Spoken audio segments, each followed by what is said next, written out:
You're listening to Mike Adams and Chris Savory, the record collectors from the BBC between now and 9 tonight. Yeah, a long time, one of our very first shows. That's it. Hey, welcome back. Where have you been? Sort of keeping out the way, thinking of some more difficult questions for you. Oh, well, anyway, go on. Right. You were saying about the Elvis compact discs, which were numbered. Right. Well, all I know is my local record shop still has them for sale. Well, this is called The Legend. Yeah. And it was 5,000 only. Yes. This is number 3329. Yes. And I'd just be interested to know sort of valuation, because it's not catalogued. I've checked that locally. How much did you pay for it? You tell me what you think they're worth. No, you tell me how much you paid for it. I paid 25.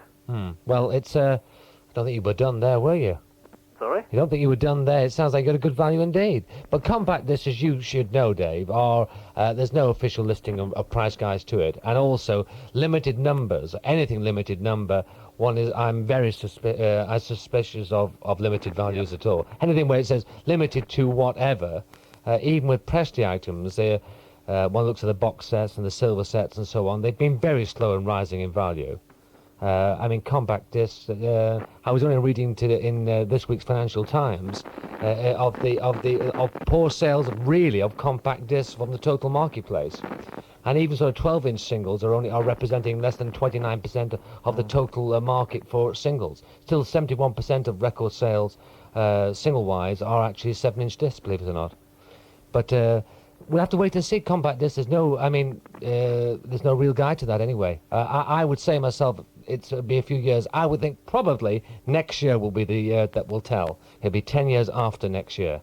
And incidentally, we've got a very rare interview with a guy that was at Graceland, so I think was there for about 15 years. A guy called Charlie Hodge we were talking to on a recent visit, talking all about Elvis and Elvis's music and what Elvis played in Gracelands, and was actually there the day Elvis died. So he'll be coming on the programme, Dave, soon. Oh, good. So he'll be talking about Elvis's rarities, so that'll be nice. You're not going to put a price on this, then? Well, there's no proper price guide yet. It's worth as much as somebody will pay for it, Dave. Right. All right. Okay. Thanks for your call, mate. See you and again. nice to hear from you again. I'll come again. Bye-bye. See you. And that was Dave from Telford, a welcome return. He found some really good questions on the Beatles way back Despite in time. all the problems, we managed to get him back and get him on. But let's hope we have no problems talking to Peter Baggett. Hello, Peter. Hello there. Have I got that right? It's Peter Baggett and your phone. You're calling from Hagley. Yes, that's true, yeah. I've got it right. So Yes, what questions do you want to fire us tonight? I've got a couple of Elvis LPs. I'd like you to give me your opinion how much they were. Right, tell us what they are. Loving You, a 10-inch LP. Yes, I know it well. You know that one? Yes, indeed. Have you got the record in front of you? Yes, I've got it in front of me, yeah. Hey, could you take... is it Peter? Yes. Yeah, could you possibly take the record out of its sleeve for me, Peter? Just take the 10-inch album out of the sleeve. It came with a blue cover and... Hang on a bit. Right. Real live radio this is, folks. Still chance for you to phone in while Peter takes the record out. Shrewsbury 248321. He's coming back now. Hello there. Right. Hello. Now, if you look at the record now, it should have, you've got the, first and foremost, you should have in the centre a very large silver dot with RCA there. A very large dot. Yes, that's true, yeah. It's sort of almost the size of a halfpenny. That's Sort of right. thing that Chris brings out when he's buying a drink.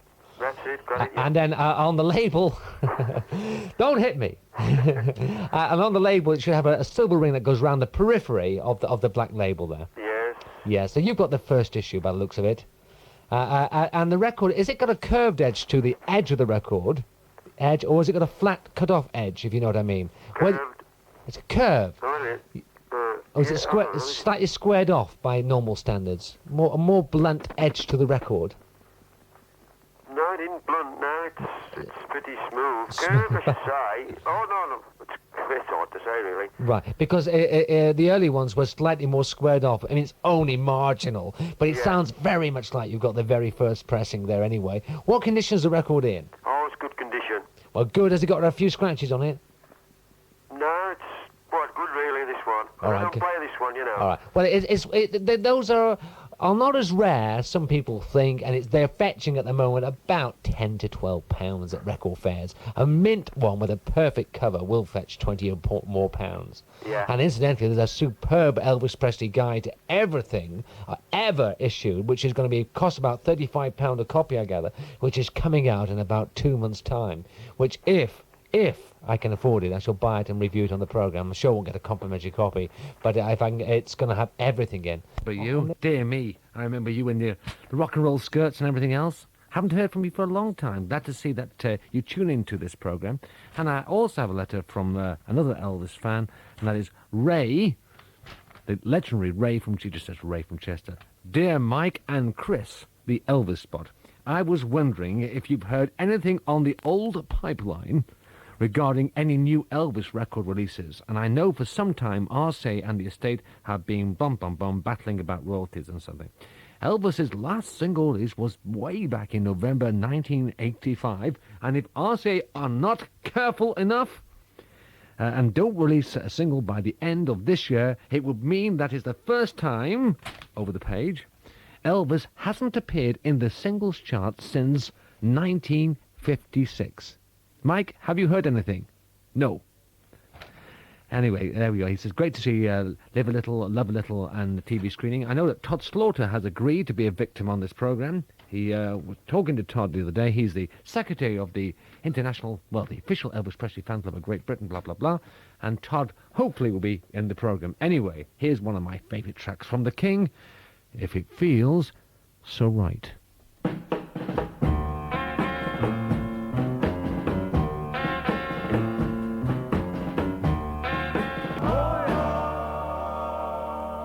If It Feels So Right from Elvis Presley. That was taken from the Elvis Is Back album. That wasn't an alternate take. It was the original version of that. And a great track, a real blues feel to Elvis's voice there. And I have another letter on Elvis from Michael Bagshaw. And he lives, just trying to, I think it's in Worcester. Yes, it is in Worcester. Dear Mike and Chris, I'm a regular listener to the Record Collector programme every Friday night on BBC Radio Shropshire.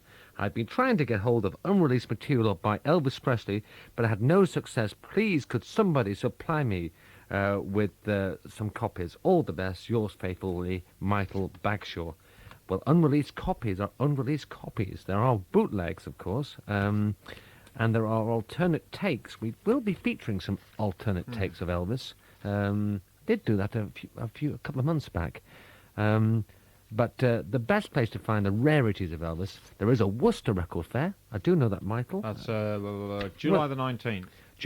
Can you... clever clogs. July the 19th, that's St.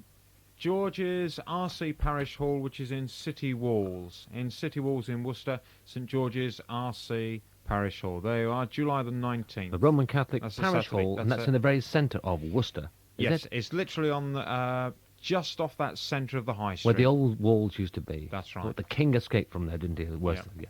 And I found your letter now, Dawn Morgan. It says, Dear Mike, I hope, and Mike and Chris, I do hope that you are both well, and just a thought I'd write to you, and don't think we've disappeared off the face of the earth. I'm still as mad on Elvis as ever. At the moment, I'm saving up to go to Memphis next year with the official fan club, which has been my ambition for many years. Would you please play me an Elvis record? All right, Dawn, the last one was yours. How about that? On your show, which I listen to most weeks, our Elvis discos are still held and going strong. Our next disco, and all your Radio Shropshire listeners are invited to attend, and that's the Permanent Way Club, which is by the side of Crewe Station, which is accessible from Shrewsbury very easily, on Saturday, the 28th of June, which seems ages off. 28th of June, the Permanent Way Club, and etc., etc., etc. She enjoyed the record fair that she's been to, and if you do have any Elvis specials on your programme, well, in fact, we are got an Elvis special. Chris and I, about a year or two back, with a company called Talisman, managed to get hold of a rare interview with Charlie Hodge, with an old friend of ours, Hugh Walker, who arranged the interview. We did one for another radio station, and we did one for Prosperity, a rare Charlie Hodge interview telling us all about the inside of Graceland, what Elvis listened to, what records he played, his influences. And of course, Charlie was the guy that found Elvis the day he died. And we have that coming up. Hopefully we can cram it into the collector programme before the 4th of July. So there you are, Dawn. It's now 4 minutes to 9. And Chris is passing this record over. Perhaps you'll introduce it, Chris, and I will switch the switch. Yes. Do you want me to introduce it? Why not? Hang on, hang on. We'll have a quick blast here that we played on one of our other programmes. I'm very grateful you call Mrs. Williams, because I brought with me tonight the Rare Elvis album, Volume 2, which is now features Dating, which is one of my... always makes me smile, this track. Dating was only available, actually, in a very expensive box set. It came from Paradise Hawaiian Style. It should have been... it should have been a great success, really, or follow-up to Blue Hawaii. But in 1965, increasingly bad songs were released, and it wasn't Paradise Hawaiian Style didn't really live up to Blue Hawaii. Similar sort of movie. But here are some outtakes from that available on Rare Elvis Volume 2 RCA. You don't have to pay like 30 or 40 pounds for the box set. Elvis fooling with Dating. Here, Mrs. Williams of Telford, the King. Yeah, everybody started laughing. VOV take 6. Of course, the King, Elvis Presley, taken from the movie Paradise Hawaiian Style, and that was Dating, now available on Rare Elvis Volume 2, and some other good tracks on that too. It's now 16.5 minutes to 9 o'clock. That's right. Did when he joined up, sort of thing. A black and white cover to it, isn't it? Black and white, that's it. And as I say, it's all interviews with Elvis, asking him things like what he felt like leaving America and leaving show business, etc., etc. And I remember it well. One line which comes springing to mind there, John, was what is your ideal girl, Elvis? Remember that? That's it, yeah, right. And he said, female, sir. That's a female, sir. That's absolutely true. Great. So that's now. Have you got the record in front of you, John? No, I haven't at the moment. No. Can I ask you a few simple questions on the record? Has the centre of the record, has it got a round sprocket or has it got a triangular sprocket to it? Triangular. Well, you've got the first issue, I should think. Has it got a silver ring around the label inside, and a big silver dot obviously in the centre, which is RCA? Yes. What condition is it in, John? Excellent condition. No, I think mint more like. Well. A mint copy of that would fetch, if it's mint, what's the cover condition like? Because that's important too. It's very good, actually. Very good. It's just a little bit creased, but, it's all in one piece. Well, I would say if it's really, really tidy, £15. If the cover was really decent, if it was a really mint cover. Yes. The lamination is just peeling off, but that's about all. But they tended to do that in the old days, didn't they? That's right. Anything else you want to fire at us? Yes, I've also got another Elvis LP, which was... I was about to play an Elvis track too. Very good, very... oh, that's good. Right. It was Elvis Golden Records Volume 1, when it came complete with a book attached to the LP, if you remember that one. Yes, we've been asked this question before. It came out with the book several times. That particular album, I think, there's a book coming out called A Complete Elvis Guide, which is due, it's about going to be about £30 when it comes out. But it's, to my personal knowledge, there are 9 versions of that album. Well, I bought it about the first day it was released. What, in 1958? In 58, yeah. Now, how many pictures has it got in the cover? It's got 16. 8 pages, 16. You've got on the very front of it. Have you got that in front of you or not? Yes, I have. Now, where it says Elvis's Golden Records, are they slightly blue, the lettering? Slightly blue? No. Oh, I don't know how to break this to you, John. Sorry? You've got the second issue. Still collectible, John. But the first issue had very faint blue writing, Elvis's Golden Records. And the second issue of it came out with the same sort of like again, this is going a long time ago, but came out with the same set of pictures in. The third version came out with a reduced number of pictures in, fourth as well, and then eventually ended up with sort of like a shot from the Elvis Comeback Special 1968. Which was, I think, one of the last ones that came out of Golden Records. And, of course, it's been reissued again under another cover. And it came out without any gatefold, came out in just a gatefold, and then came out without a gatefold with the same picture on the front. But you're looking at about £15 there, John. And if it was a first edition, how much would that be? About 25 to 30, John. Right. Fair enough. Can I just ask you one more? One more, then, because we've got a queue. Well, fair enough. Just quick quickly then. Okay. Elvis 78s, are they worth anything now? Of course they are, but it depends. It depends which ones they are. Very quickly for our listeners as a whole, the Elvis 78s of the 50s are collectible, but not very collectible. The Elvis 78s of the 60s, which there are things like Would You Believe, Stuck on You, and I believe It's Now or Never, and so on. They're worth hundreds of pounds. Correct. But the 78s of the 60s, what actually happened in the 50s, there was more 78s pressed up than there were 45s.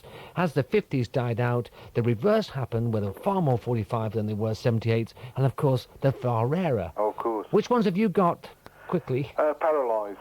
Oh, yes, that goes for about £5 to £8, John. Right. All right. Thanks ever so much for your help. Yes, nice to have you in the programme, all the way from Walsall. Thanks, John.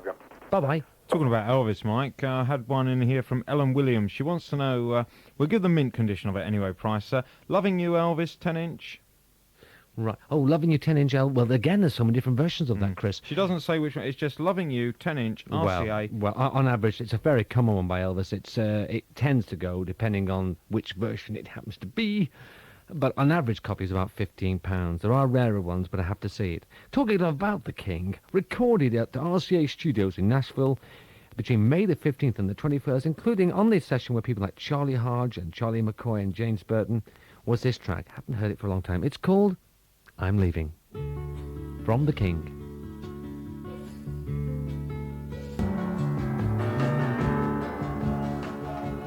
The King, Elvis Presley, I'm Leaving, recorded at RCA Studios in Nashville between May the 15th and the 21st, back in 1971. Something we dug up there. Shades of Roy Orbison in there. A little bit, wasn't it? Yeah, it was some overdubbing was done later actually. It was the Imperials were overdubbed, I think, onto that track. But Joe Esposito was on that, and as was Charlie Hodge and Chip Young, and of course that famous guitar of James Burton. You're tuned to the Record Collectors. Actual picture of Elvis on that one isn't a green shirt at all. I think it wasn't green at all. It was painted over. It was courtesy of the Daily Sketch, I think it says on the back of the cover. I haven't got a copy of it in front of me, but it's I think that the actual shirt cover was blue and it was painted green. And at the time, RCA were taking over control of the releases of Presley, and HMV was one of the last items that HMV put out an album of Presley, and they just weren't getting any new pictures, so they asked the Daily Sketch, and the Daily Sketch provided that picture for HMV, and they sort of doctored it up a little bit, and it makes it very collectible throughout the world. That's a great story. Yeah. Yes. I didn't know the story behind that because it's an unusual cover. I know. Yes, it is. So it was sort of doctored somewhat. Okay, Eddie, nice to have you on the show. Club on the Borders here in Cheshire, on Shrewsbury. They want to invite all Elvis fans, if you like his kind of music. There is a disco which is taking place at the Permanent Way, the P-Way Club in Grestry Road, Crewe. That's by the side of the railway station. It's this Saturday, that's tomorrow night. It's on till 11:30. Tickets are $1.25. If you like Elvis's music, and most people do, you're welcome. And they'd love to meet fans from Telford and Shropshire. You get a very big welcome if you turn up there. And that's from Ray, of course, from Chester, Ray Williams. If you're out and about tomorrow night and you like Elvis music, make your way to the P-Way Club, Grestry Road, Crewe, and you'll get a really, really warm welcome. Here is the King, Big Boss Man.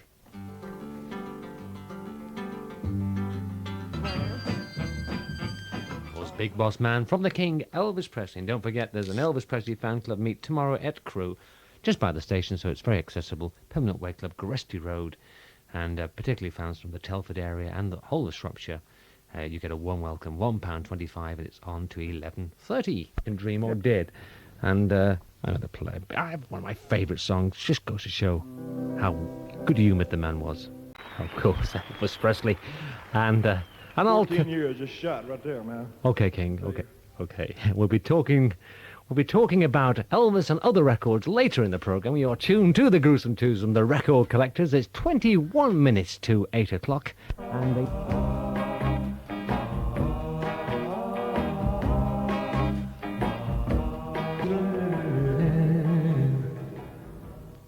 we're just singing along to that record. Marvellous track. The Girl of My Best Friend from Elvis Presley. A wasted B-side, though it did chart for the King. Mess of Blues, I think, was the A-side. Don't Be Cruel. Hound Dog. An Hound Dog, yeah. Yes, it's quite a common one, that by the King. What condition is it in, Mike? Sorry? What condition is it in? It's in good condition. Excellent, I'd say.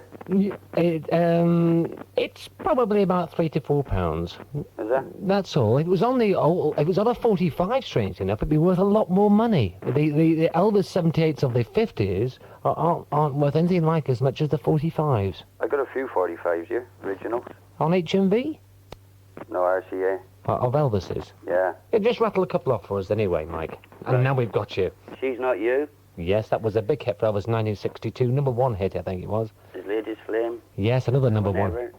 Yes, they're all good. They're all about £1.50 each. Those they were all big #1 hits for Elvis in the early 60s. One Broken Heart. Oh, I got King Creole here back in 58. 58. Is that a triangular centre? Tri-centre? It has, instead of a round centre, it has a tri-centre to it. No, it's got the middle missing. Ah, dear me. It won't be worth much then, Mike, without the middle. It's probably only worth £1 or so with the middle. It had got a triangular centre, which it sounds to me like it did have a tri-centre because they'd come out very easily, those old triangular centres. Yeah. It would have been worth, in mint condition, would have been worth about £6 or £7, that. Would it? But you needed the centre and it needed to be in really good condition. Yeah. One more before we part. Anything else there of interest? No, that's it. Thank you. Okay, One, Mike. Carl Perkins arrived from nearby Jackson, that's in Tennessee, and that followed by Johnny Cash from Arkansas, Jerry Lewis from up the river in Louisiana, and finally Roy Orbison from Texas. What was the name of the place? Wink. Pardon? Wink. Yes, Texas. Wink in Texas. And they were all following in the footsteps of one Elvis Presley. And like Elvis, they recorded for producer Sam Phillips at Sun Recording Studios in Union Avenue, a small 18 by 30 room that created a new sound for the world. Anyway, it's the first time they all got back together, and here is their first track, The Birth of Rock and Roll.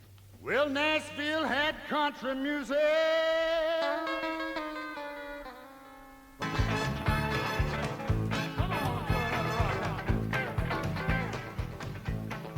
Coming together, there's Cash, Lewis, Orbison and Perkins, and of course, must mention, of course, Ace Cannon's on there, and Wayne Jackson. Ace Cannon's playing some mean sax down. It's a who's who of pop music there. And you've got Sam Phillips, the original producer, as I call him. And also, one we have missed Rick Nelson? Rick Nelson, John Fogerty as well, Dave Edmunds, June Carter. Dave Cash. Edmunds is marvellous, marvellous. Great. Chips Moman. Oh, it's nice to see Chips Moman there. He's done a lot of producing. He was the executive producer, I think. That's Chips. right, yeah. He's done a lot of producing in Memphis. Now, I really recommend this album. It's released, I think it's on Phonogram, and Chris has got the sleeve, but just read out the it's number. America Smash is the label. America Smash, and it's USA H1. USA H1, and should possibly be in your good record shop in about next couple of days. Yeah, next few days, a week at the most.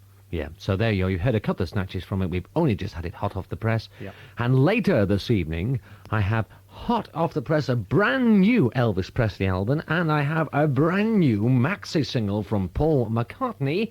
I've kept you till late, haven't I? Because I received in the post this week an album of Elvis that I've never, ever seen before.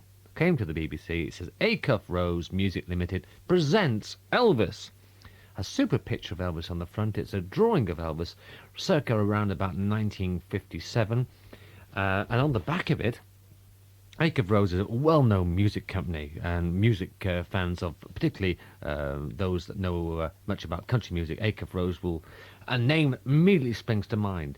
And the tracks on the album, which is AREP1, but that won't do any good at all, include There Goes My Everything, with a lot of information on it, the date it was recorded and the date it was released, Funny How Time Slips Away, I Can't Stop Loving You, She Wears My Ring, I'm So Lonesome I Could Cry, The Miracle of the Rosary, Release Me, Gentle on My Mind, Make the World Go Away, I Wash My Hands in Muddy Water, How's the World Treating You, He Is My Everything, American Trilogy. And one track that waited ages and ages to be released. Go on, Chris. You just want to say? Well, you're just going to say waited to be released. Are these brand new? I can't really say brand new recordings, but I mean, have Have Elvis fans, would the Elvis fanatic have these already, or are these new versions? Well, I haven't. I've only just got the album, so to be honest with you, whether the alternate takes or not, I do not know, because it's brand new. It's actually a Virgin record, not the Virgin label. It's just about to have the needle for the first time. It says on the record, because Elvis fans like to know everything, Acre Rose Music Limited are proud to present this collection of Elvis Presley classics, selection of songs and cover ballads, both slow and up-tempo, gospel, country and rock, and they clearly illustrate the versatility of Elvis's vocal performances and the range of material he recorded in his career. We hope this record will assist you in programming Elvis versions of these songs. Signed, Mick Perry. So I phoned the Acre Rose in Park Street, London, and I said, tell me about this record. And they did, and they, at the moment, it's only available in white label promo demonstration copy, but they are intending to issue the album officially. And here is a track that was recorded in 1958. It had to wait all the way to July 1965 before it was released. And here is the 86 version of it. Your Cheating Heart from the King, Elvis Presley. Your Cheating Heart from the King, Elvis Presley. An album I'm sure will become very, very collectible indeed. I like it. Yeah, it's a good track, isn't it? And you're tuned to The Record Collectors with Mike Adams and Chris Avery. It's 9:10. And you may recall that we had our quiz last week. We asked you to name Elvis Presley's highest record position for Heartbreak Hotel. Only 4 of you got it right. Only 4 of you got it right. And we're hang on, here are the ones that got it right. I will try and do this as fairly as I can. Right. Will Tony Fry come in here? Will you come in here, Tony? All right, here's Tony Fry, who's taking all the calls this evening. He's worn live out. radio. Yes, it's live radio again. Now, what I'd like you to do, behind my back, just pick out any one of those 4 there. Right, you pick one out. All right, he's taken 2. Right, then pick one up there, and come over here, be a star, and read out who's won the prize. It's from Donna Bates, 16 Wedgwood Lane, Barlaston Park, Barlaston. There we are. Well, congratulations, Donna. You have won the prize, and Chris Avery's going to deliver the prize to you. It's a superb trivia, pop trivia. And the answer you gave, I think the highest position, Mike and Chris, that RCA release of Elvis Presley's Heartbreak Hotel was number 10, and you were right. Other thanks to people like Dennis Masterson, who got it right as well. I'm sure, wait, hang on, where's it? With another letter on the floor here. Hang on, Ray Williams. Yes, Ray Williams got it right, of course. Oh, and one other. Where is it? Here we are. I think we dropped it on the floor, but I know we had 4 correct answers. I think it was John Crompton. It would be John Crompton because he gets everything right, that guy. So many thanks for all those that wrote in and all the letters we've had. We had some really nice mails saying how sorry you are that we're going. Yeah, we had a lot more saying I'm glad you're going. Yeah, we had a lot more of those. We won't say that, was I? No, we won't talk about that. No. Well, it was John Crompton, yes. Yeah, I know, it was John, yeah. From Solihull. Of course, you're right again, John. You are clever. You are clever, John. Honest to goodness. You get everyone right. On the Record Collectors, there is a new Elvis album that's due any minute now. And as soon as a copy comes into my hand, we'll be playing it. You know that. I think it'll probably be next week, but I will feature it for you. There was an EP collection that came out, a special limited edition. It was called the EP collection. That came out a few years back now. And it gave an insight of how recordings were made back in the 60s. Because in the early 60s, one didn't actually have the bed of the music, then the singers sang over it. The actual musicians and the singers got in the same studio. If the musicians got it wrong, then the singers had to do it again. If the singers missed something, then the musicians had to do it all over again. And some rare outtakes of a Presley recording came from that EP collection, which is now appreciating in value, I hasten to add. So I thought, well, I know it's full of errors, but it gives you an insight about what recording was about in the early 60s. That's how the Beatles started and everything else. And here was the King Elvis trying to record his latest flame and getting it wrong a few times. Here's Elvis. M2WW0860, take 1. Okay.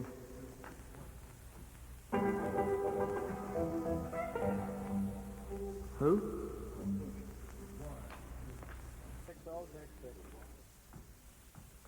Oh, Marie's a man, son of his latest flame. the King, of course. Practice even makes perfect, even for Presley. And that came from the Collector's Gold EP, which, if you search hard enough, you will find it. But it's starting to become very hard to get. Yeah, I've got three singles of Elvis. Are they any good? They're RCA. Which are they? It's Now or Never.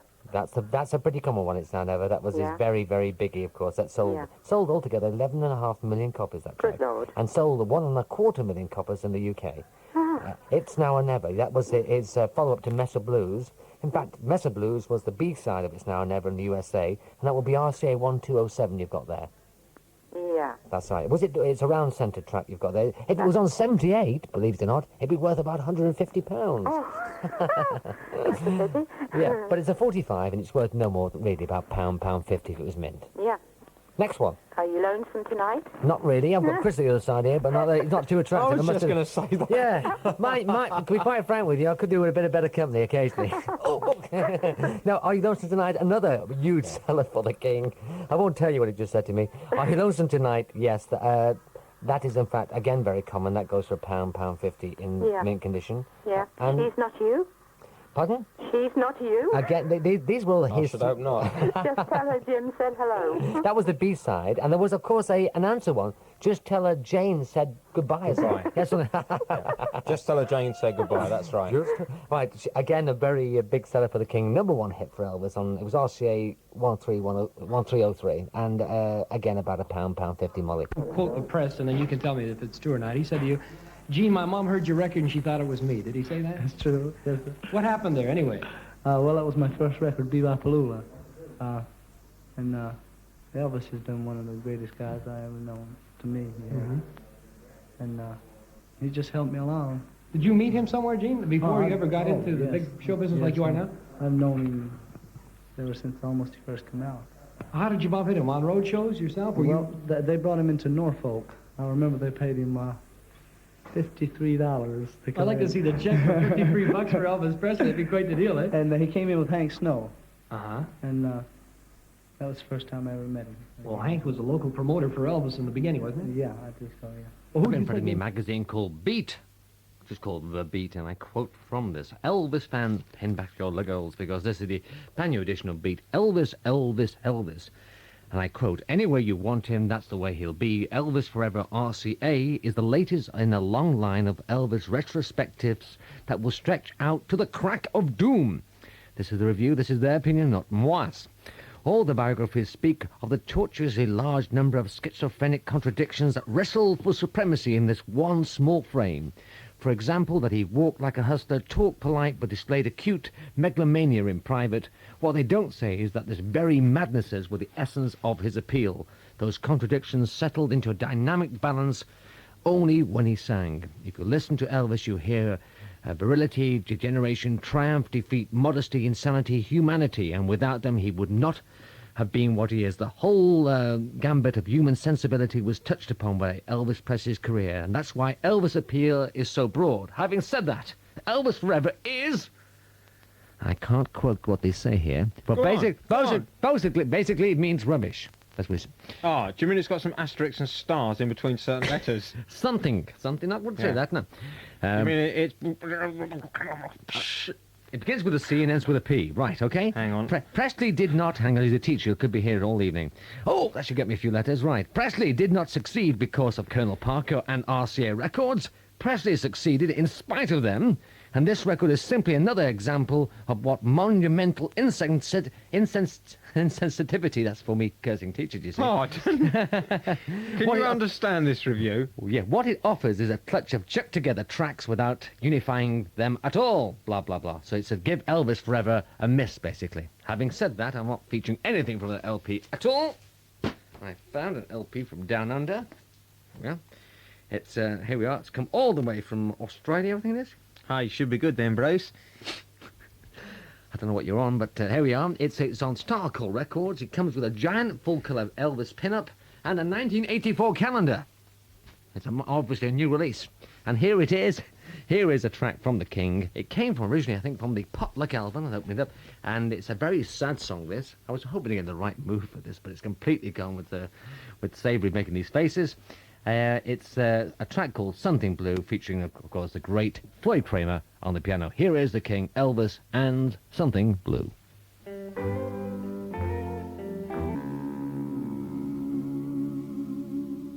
Singing along to the record, of course, the King and Something Blue. Oh, I could tell. Oh, sorry. Oh, we're on. Yes, sorry. Did I say so? Yeah, I don't know what's up with you this evening. I just don't know what you're on, Saviour. I just don't know what your game is. I won't tell my Gorbachev joke then.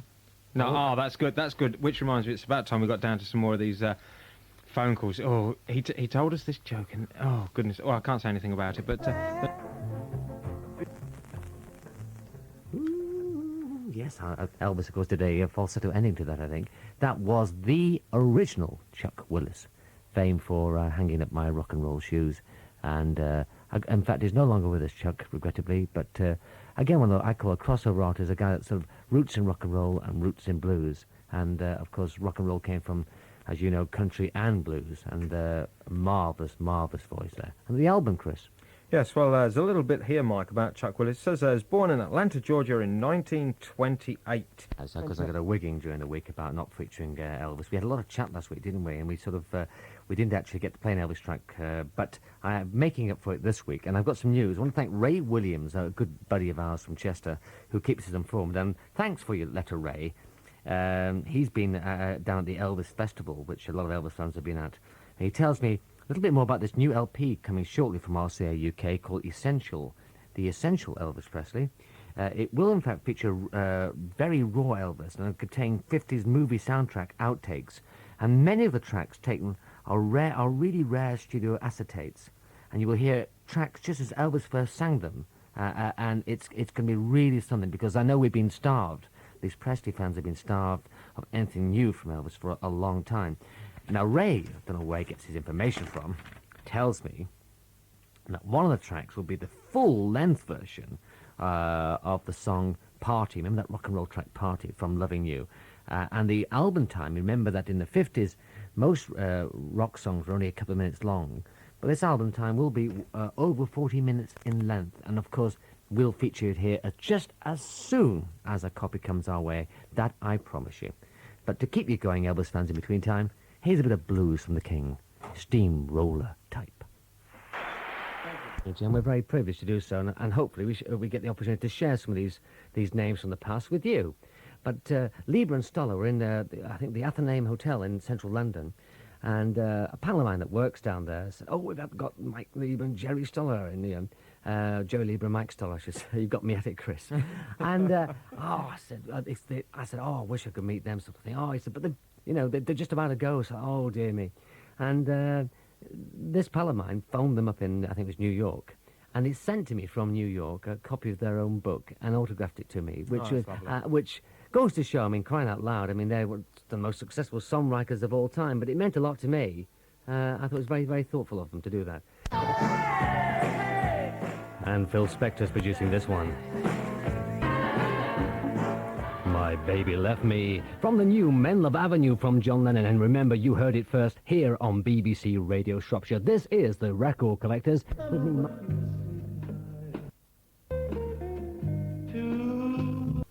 There we have Elvis Presley, Tomorrow Night.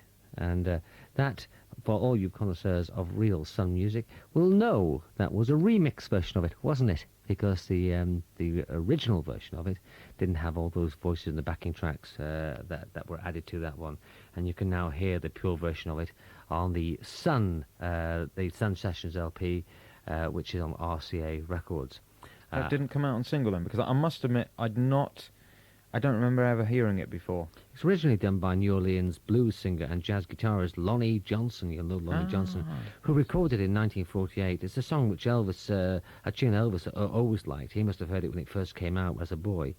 And he cut it for Sun Records in 1955. It wasn't released till 1965, when it appeared on the Elvis for Everyone LP.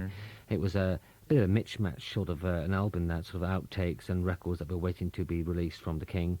Although that particular track retains the original voice track, which shows Elvis had a good ballad voice with a blues feel to it, even in 1955, the backing track was overdubbed by Chet Atkins, and to be precise about it, March the 18th, 1965, with the Jordanaires as well. The purists won't like this, but I actually prefer it with the overdubbing that's on it. I don't think they take anything away from it whatsoever. But I'll try and play you the other version of it without the Jordanaires and Chet Atkins' assistance.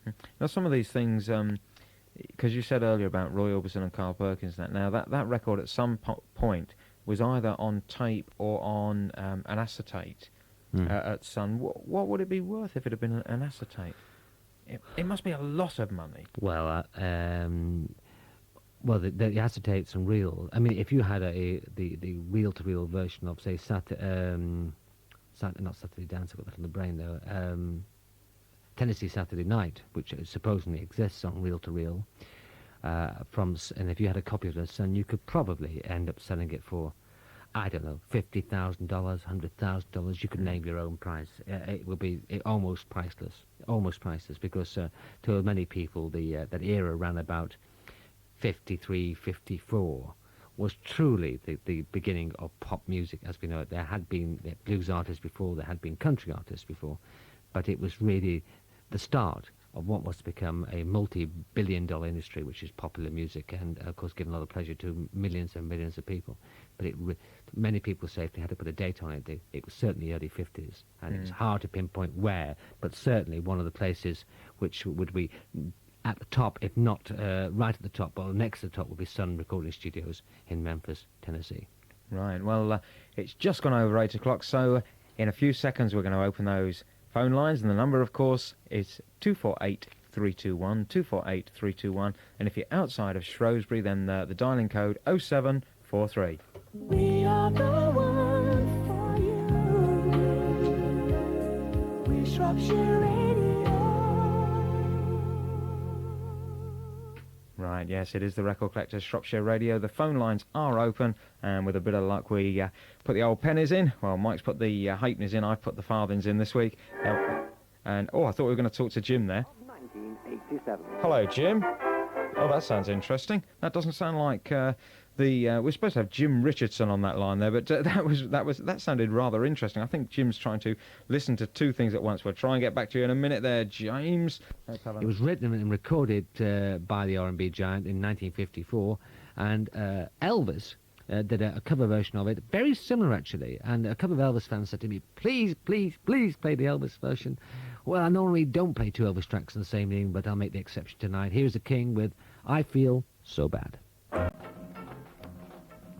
I Feel So Bad from Elvis Presley, and just for those who want a lot of information on that, it was recorded in March in Nashville, and the sax you can hear there was, of course, the legendary Boots Randolph, Hank Collins there, and Scotty Moore too, and very similar to the Chuck Willis version.